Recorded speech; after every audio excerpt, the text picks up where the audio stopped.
Welcome to the Crochet Crowd. I'm your host Mikey. Today I'm going to show you crochet bag handles using the thermal stitch. Now what I came to realize is that in crochet bags, when the yarn is going all the way across back and forth, it's a lot stronger than doing the crochet and going back and forth like this in the short rows. So we want to make sure that we can get that, but the thermal stitch is much tighter than regular stitching. Now this is really thick and it's only using one strand of yarn. So if you don't have the opportunity to use two strands at the same time, or you didn't have two balls of the same color like I didn't, you can do a thermal stitch and you can get the thickness, and it's really quite amazing. Obviously the secret is also going to be the crochet hook and being really tight with your stitches, in the sense of you want to use a smaller hook than what the yarn is recommending. So I'm going to be doing two different presentations within today's video, and you can see that you just got to watch out a few things. I'll be sharing with you tips to avoid stuff like that is obvious. Okay, and we're going to show it to you in solid color, and then I'm going to show you how to do Graphghan work pieces. In this case here, I didn't have a lot of yarn left over of all of the 6 colors, and because of that, I had to make it last, and I used the Graphghan format in order to do it like this. So you can do that as well if you wish. So without further ado, let's grab your hook and let's play. And the size of the strap, the length is up to you, and I decided that 133 stitches was perfect for me, and it will produce a 36-inch strap. So it sounds like a lot, but when it comes up over your shoulder and back down, it's really not that long after all. So let's begin. So on camera today, I'm going to be using Red Heart Bitty Stripes. It's just one strand. If you can double strand, it's even great. You can still double strand with thermal stitch as well. It's just going to be really tight, and maybe that's a good thing. So we're going to begin, create a slip knot, and go the length of the distance that you want. Just remember that when you do a chain, it contracts by 20%. So if you did 100 chains, by the time you get across the first row, it's going to look like it's only 80 chains long. So just be very mindful of that. So you can go in any one, there's no repeating, you can just do as many as you need. Okay, so in my presentation right now, I'm showing it to you as in a solid color, and in the next part, which you'll see in the video chapters, in the video description or pinned comment, that you can look for the Graphghan version if you would like to do that one. So that's the one that has all the multicolor down there. So once you get the length of the chain that you want, we're going to then start. So we need to create a foundation first, and that's our first step. So I showed you the imperfection that was happening on the pattern, and that's because I misunderstood one of the stitches and like the coloring. So you're going to go second chain from the hook, and you need to get the back hump of this chain. Okay, you need that extra chain left out of the way, so you just only can do one. So I normally do that, but you need to actually do it for this. So what you're going to do, second chain from the hook, and then in each chain you are going to single crochet. So the reason why there's an imperfection in my coloring, it's because I didn't go on the back hump and I chose the other strand just for once, and then I got myself back on track. So be very careful to make sure you get the same back humps of the chain all the way across. Please do that, put me on hold, and I'll be right back in a moment. When you get to the end of the row, how you turn it is all the difference in the thermal stitch. So normally what we would do is we turn it all the way completely around, chain 1, single crochet back across. But what we need to do is that we need to, before we do the turn, we need to secure the thermal stitch itself. So when you're looking at it from this perspective, as if you're going back across, you have 2 loops which make up a stitch. Okay, so the stitch, I just go down here just for easier. So when you go through, this is a stitch. If you go into just the first loop, that's the front loop, and if you go into the other one diving through the middle, this is the back loop, and we want to secure it through the back loop. So when you start this row, you're just going to chain 1, and you want to go in the back loop. So if you need to turn it to see it, it's right here. So if you look at it from this perspective, it's right here. And what you want to do is you want to keep on going, and you want to secure this loop right here. This is the remaining loop from that chain. Okay, and what this is going to do, it's gonna like take a flat piece and like this, and you're going to yarn over and pull through the 2 loops, and then yarn over, pull through 2. That's a thermal stitch. So now keeping it like this, because it's just easier, you're going to go to the next single crochet, get the back loop only. Okay. And you want to go to the next available loop that's available to you here on the line.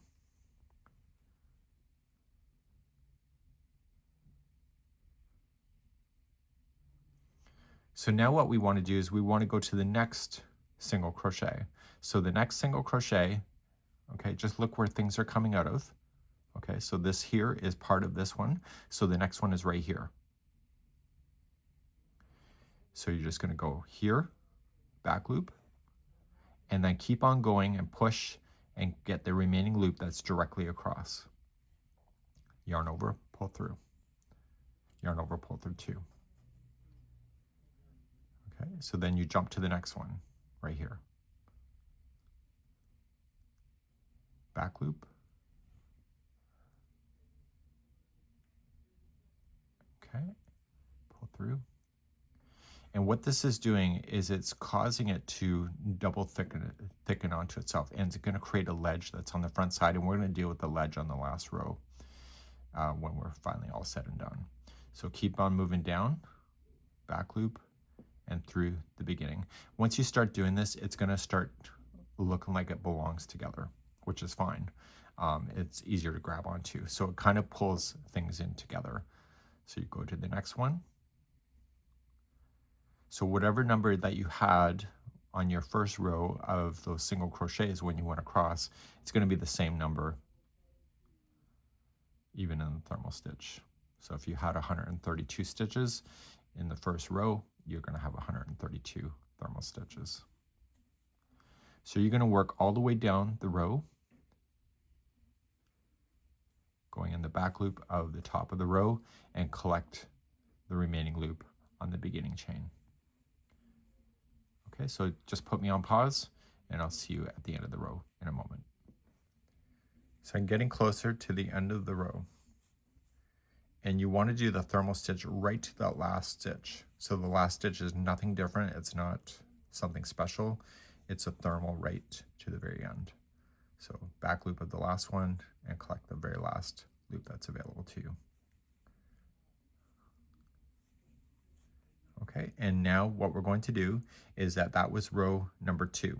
So for the rainbow bag that I did, there's only 6 rows before the last row, and on the American looking bag that I did, there's 7 rows. Okay, so there's a little bit of a difference. So what we're going to do is just turn your work, and you're going to chain 1 first. So you can turn it, but it's harder to see. So you just chain 1, and you're just going to go into the back loop of the first one, and then you're going to get the remaining loop that's here. And so this was the front loop that you weren't touching in the last row. And you go directly across, pull through the 2, and so on. So it gets much easier from this point forward. So back loop, and see, if you just keep it like this, it's so much easier to see than it is to keep it away from you and trying to look for it. So just keep it flat. And so this is going to create another lip, and that lip is then being used in the next row. So this is row number 3. You're going to go all the way down the row, just like this, and I'll see you at the end of the row in a moment. I'm coming to the end of the row, and I'm going to thermal all the way to the end. Okay, you're just going to pull and pull. This is second last one, and the last one is still there, so it's the back loop here. Okay, and you just got to look for where it belongs. And so then you end up with another lip, and the other side looks like this. So it looks like the bag that I showed you. So that was row number 3. So to start another row, you just chain up 1 and start thermal stitching all the way through. So what I'm going to do is that I'm going to get 6 rows complete altogether, and then I'm going to show you how to do the last row, because the last row we want to get rid of this lip so it's not appearing on a bag handle, and I'll be right back in a moment. So I now have a total of 6 rows complete, And now if I just end this, I'm going to end up with a lip that will appear on the handle, and I want to get rid of that.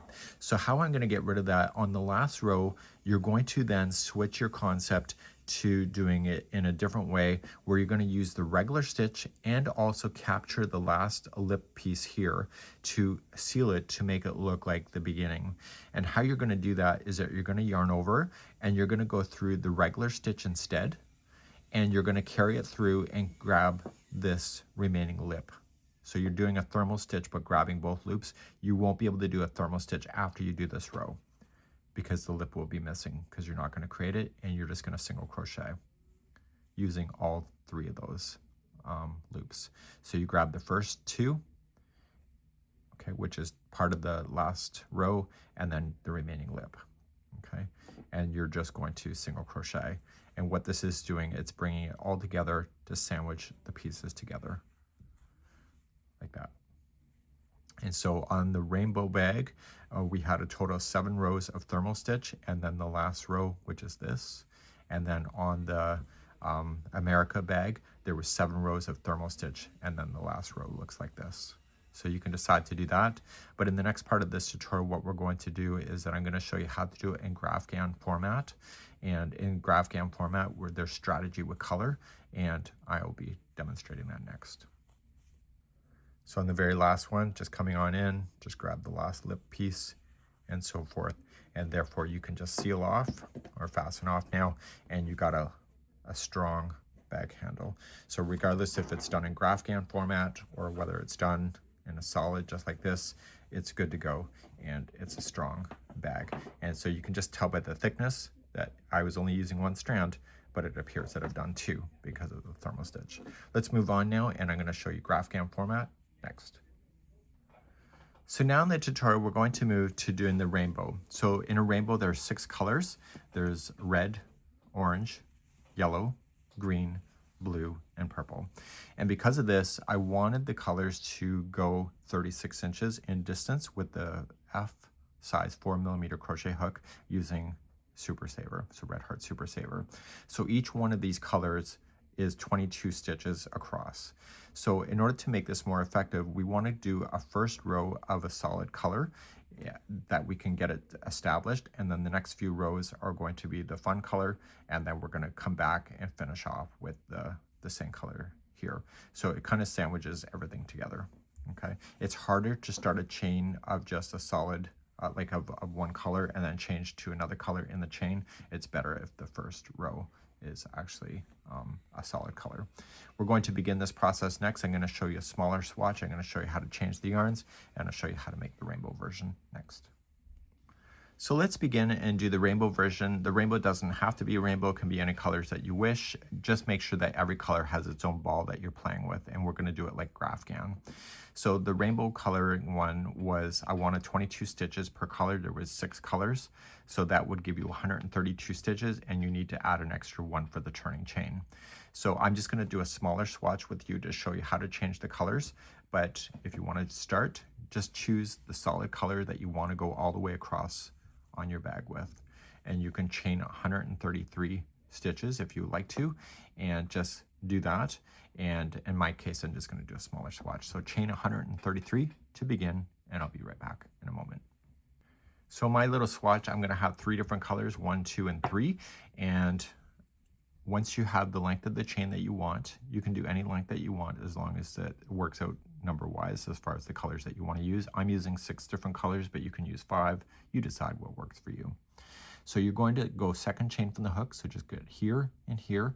We are going to do the thermal stitch after the first row, so we want to make sure that we're only grabbing 1 loop, and so it'll be the back loop of the chain. So it's like we just did before, so back loop of the chain, single crochet all the way to the beginning, and I'll be right back in a moment.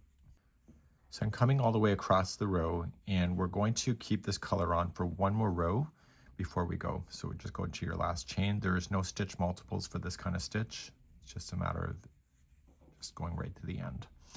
So what we're going to do is start the thermal stitch for row number 2, and we're going to keep this color.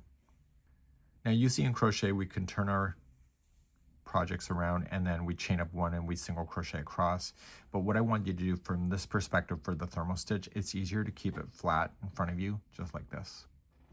So you still want to use the back loop. So let me just take this out. So in the stitch work, if you go through 2 loops, that's a stitch. You go in the loop that's closest towards you. This is the front loop. And if you dive into the middle and like this, this is the back loop. So it's going to be the back loop that you're going to be playing with, but from the perspective of what we're going to do, it's going to be the one that's closest to here. It's still the back loop if you turn it like this. So to start your row coming backward towards you, you're going to chain 1, and you're going to go into the back loop of the first one that you come out of. So if you had it like that, it's the back loop, but it's easier to keep it like this. So go across, and you want to capture the remaining loop that was on the beginning chain. So you're going into those 2. And this is going to cause it, so it's flat, and it's going to cause it to squeeze onto itself. So you're going to pull through the 2 and then pull through 2 to finish. So this is the first one. You see how it's gathered? So you're going to go to your next one. So you go into the back loop here and the remaining loop on the beginning chain. So just come on down. So it's the back loop and the remaining loop. So in the pattern, it's called the unworked stitch. So it's the back loop and the remaining unworked stitch from the row below.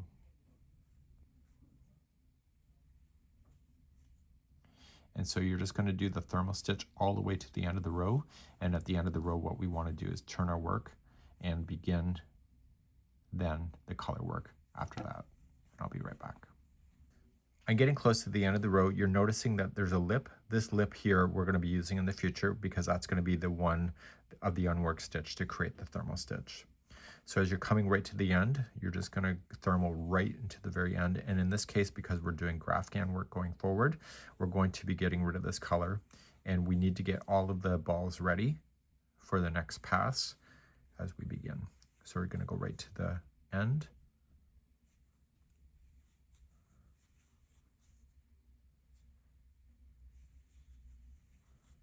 Okay, and so you got your last one here and here. So we're going to get rid of this color. So you can just leave the longer tail now so that you understand where you are in the pattern. And you want to get rid of, you want to get your new colors ready. So just pull and lock this in, and you're going to get your first color ready. And then as we do so many stitches, we're going to get the next ball and so on. So by the end of this particular sample that I have, I'll have 3 balls in play. But if you are doing the rainbow like the way that I suggested, then it'll be 6 balls. So choose whatever colors that you'd like to. I'm just using scrap yarn that's on my table. To begin, I want you to create a slip knot with the first color that you've decided. So this is Graphghan concept. So what we want to do is that we want to come in to your first back loop. Okay, so if you're looking at it from this perspective, it's the back loop, but if you leave it like this, there's the back loop. I want you to attach it. So with the slip stitch, chain 1, and in the same back loop, you want to start your thermal stitch. And so you are going to count the number of stitches. So you're going to use the back loop, that same stitch you had connected to. And you're going to just come straight across and grab the next available unworked stitch right here. Okay, and so you're going to yarn over, pull through the both, and then do that. So that was 1 of 22. Okay, so now that you've done that, just put the straggler out of the way. We can deal with that later. And then just move to your next one, back loop, and the remaining loop. It's just straight across. So that was 2 and 3. And if you are going to do the exact same thing that I'm going to do, you can go to any number that you want to, but I am going to go to 21 because the 22nd we have to do something special to get ready for the next color, and I'll see you there in a moment. I'm just going to leave this little tip here now. When you are going to change over the yarns, you want to keep the sequential. I don't think I explained that very well. So what I'm about to do, I want to move this yarn in front first that I've been playing with before picking up the second one. If I pick up the second one first and then move the working yarn behind, what it does is it creates an uneven look on the other side. So you want to be consistent that you are going to grab the yarn in order. So as soon as you're done, see how it's behind this? You want to keep it out of the way so that it comes straight across your work without interfering with this color. Okay, and then you can just pull through that. So it's technically right in between, and it gives you a much cleaner look on the other side of the work. Currently, I'm at 21 out of 22. The top of the stitch right here, the loop, is the top of the next stitch, this loop. So what we have to do is on the 22nd one, where we're ready to switch over, we have to make sure that the top of the roof is the correct color. So you're going to begin, and you were going to thermal stitch your 22nd one, or whatever one you're willing to change the color on, and you're going to do your thermal stitch, and you're going to pull through the 2 and hold. So you don't want to finish with this color because you want the roof of the next stitch to be the next color. Do not create a slip knot, just create a loop and put it onto your hook and pull through the final 2. So this will be the roof of the next color, just like you see. Before you can move on, this will not work if the last color is not pulled towards you. Okay, so pull the straggler towards you as well. So pull those towards you, because when you turn the work, you want the straggler to be on the back of the work. So it has to be pulled forward as you're now moving to your next color, so it will be on the back. If you leave it on the front side, or sorry, if you leave it on the back now and you turn it around, it'll be on the front of your work and it won't work. So make sure you pull that forward. So now you're going to do the next 22 stitches with this color.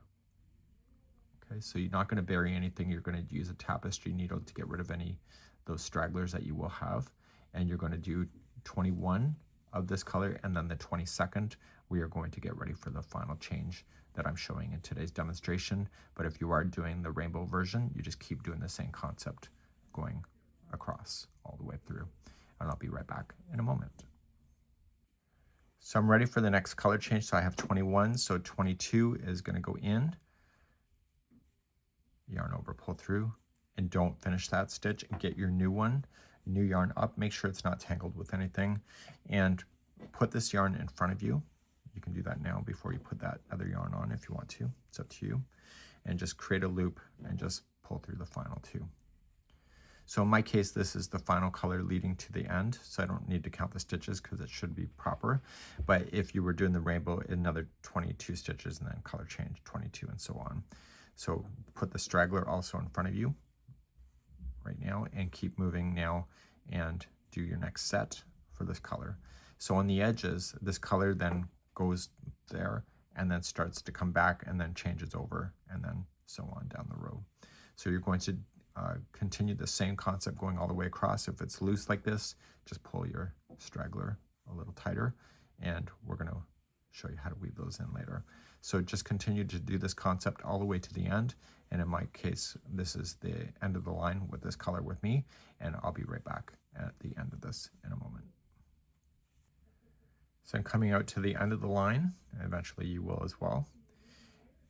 And the trick is that when you turn this project, all those new yarn that you added has to be on the back of the project to be able to work. If you left it on the back and when you turned it, it's on the front, I'm sorry that you're going to have to rip out and redo your work to get it to be proper. So you're going to thermal stitch right to the very end, and then you can get ready for the next row. Okay, and I'll be right back. So you're going to get your project ready. And you got to make sure that when you're looking at it, the tails are on, or the yarn is on the back side. So if there's anything popping out towards you, it means that you left it in the back. So it needs to come from the back. I can't emphasize that enough. I'm probably over mansplaining at this point. So now you're going to start the thermal stitch with this color. You're just going to keep it going. So chain up 1 and just use the back loop and then the remaining loop that was left. Okay, so you're just going to keep on going. Okay, you're just sandwiching things together, and I'll show you what it looks like at the transition point when it changes color. So I like to keep it like this in front of me, instead of just turning it like typical, so I can see both of those strands at the same time. I'll see you at the color change in a moment. So I'm getting close to the color changing over. And so as soon as you see the color change, you know that you got to change your yarn out. So this is the last purple, so I'm going to pull through the final two, but hold it. Make sure the yarn comes in front. It's got to stay there. You can leave the straggler where it is, and you're going to grab the new yarn that you want to play with, and it's on the back currently, and you're going to pull through the final two. So that's the roof of your next one. Okay, so make sure this yarn is on the front, the other yarn you were playing with. So just start and keep thermal stitching until you see the next color. Okay, and I'll be right back in a moment. So I'm coming to the next color change. So just going into my last one here. Don't finish it. Okay, leave this yarn that you've been playing with on the front side. You can leave the straggler where it is, and you're just going to grab the yellow one. You're going to pull through. So that's the roof of the next stitch. So starting in the next one. Okay, and this will be the final color for this little strap that I'm doing. But if you're doing the larger versions, you keep switching the yarns as you're hitting each one of the colors. So the colors completely stay in line with each other here. So I will see you at the end of the row in just a moment. So I came all the way to the end of the row, and I'm going to go back now. This is going to be row number 5. So you just chain up 1 and start your thermal stitching back across. And when you get to the color change, just make the color change happen. When you did turn, make sure that those strands, this is the loose end, don't worry about that one, but the working strand should be on the back of the projects as you're working your way across, so that you can pull it up. So please go all the way across, just exactly how I've already showed you. And this is row number 5. I'm at the end of the row again, and row number 6, we're going to keep the colors one more time. And again, if you want to continue to do more thicker, you can, but with the bag that I designed in the craft kit, you're going to run out of yarn if you do any thicker of a band. So I was very conscious to make sure that we don't run out of yarn on that. So you can decide what works for you. So chaining up 1 and thermal stitching and changing your colors as you hit them. Make sure when you did turn the project is that the yarn was on the back, ready to be used again as we continue our journey. So please do this last row, number 6, and then I'm going to show you the very last row of bringing it all together with bringing back the regular color that we started with at the very beginning. I'll be right back.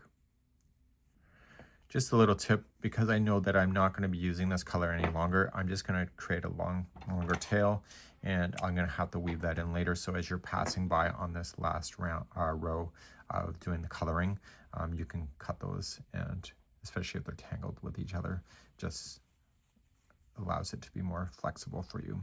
So you can get rid of those, and I will show you how to weave them in at the end. I would weave everything at the end of the strap and not just do it individually. Okay, I'll see you at the end of the row. So I'm at the end of the row then with doing the color changing. Again, if you want to keep the colors going, it's up to you. Just for my design, you're not able to because you'll run out of yarn. So you're going to then just lock it. And so what's happening now is that if you end the bag now, you're going to have a lip that always will appear. So what we want to do is on the last row, we want to get rid of this lip, but also make this look very similar to the very beginning. Now, I was a lot more consistent with my stitching, you know, versus the other sample I showed you. The other sample, see how I kind of did a misstep here. So I'm very conscious of that. Sometimes it takes practice, but actually just understanding the stitch work can be all the difference. So what I want to do is get ready and do my last row, and it's done differently than what we've been doing in the past. So in the last row, we want to create the new yarn. So create a slip knot, and you are going to come into your first back loop and attach with the slip knot, or slip stitch, sorry. So just coming on in. Okay, and chain 1, And this time you want to go through both of the loops here. So even though I attached to the back loop, I want to use both loops. So coming into both loops, so a full stitch, and also collect the remaining unworked stitch below. So you're actually technically grabbing a full stitch and then the remaining stitch, and you're going to single crochet. And what this is going to do, it's going to get rid of that lip. It's going to bury it into the project. So going into the regular stitch, and see how things just naturally pull together, and then the unworked stitch and single crochet. And this is going to give a consistent look to your strap. So full stitch and unworked stitch, single crochet. And you can see as you're working along, the lip that is there, right here, is disappearing into the work itself. And so you end up with a really consistent looking strap. So make sure you do use a full stitch because it will be very obvious if you missed up like I did in the sample that I showed you. So please go all the way across and I'll be right back. So I want to call your attention to one side here because I'm coming back. It looks thicker than this side, but if you turn it over, it's consistent.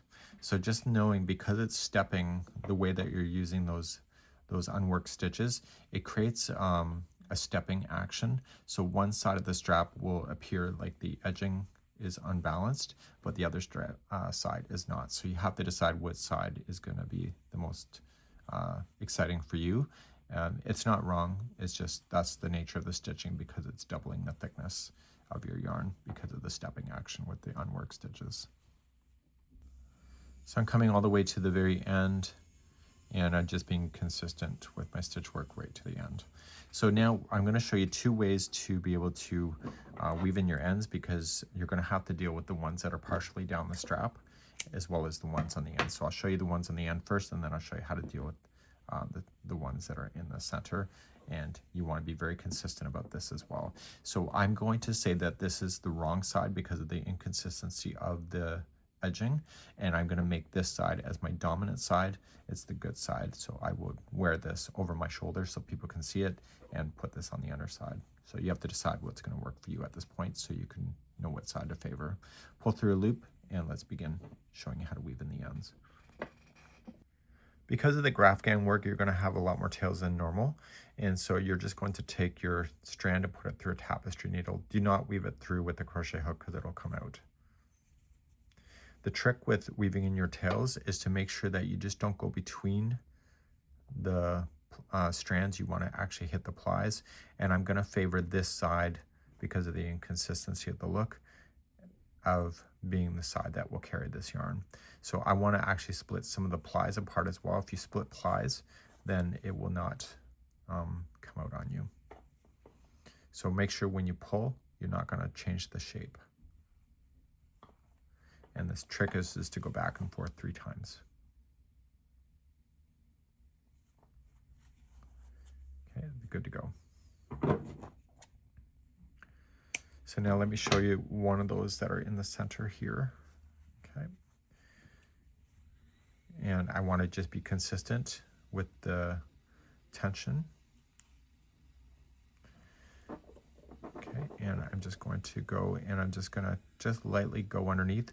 I do not want to go to the other side, so I should not see this on the other side because that's the good side.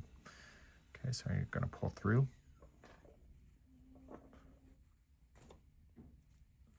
Okay, so don't change the shape by pulling it too hard and then going back through a slightly different path. Just stay shallow. And then just continue one more time. So make sure you do split those plies. It makes the world of difference. Okay, and so you can see, nice and good. And this side here, because it's on the front side of the work, I want to take it to the back. So just take this tail end, and because I don't want to weave it through on the good side. Okay, just pop it through.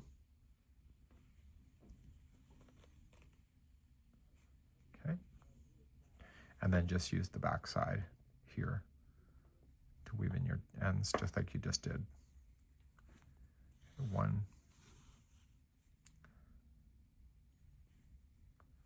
2, and 3.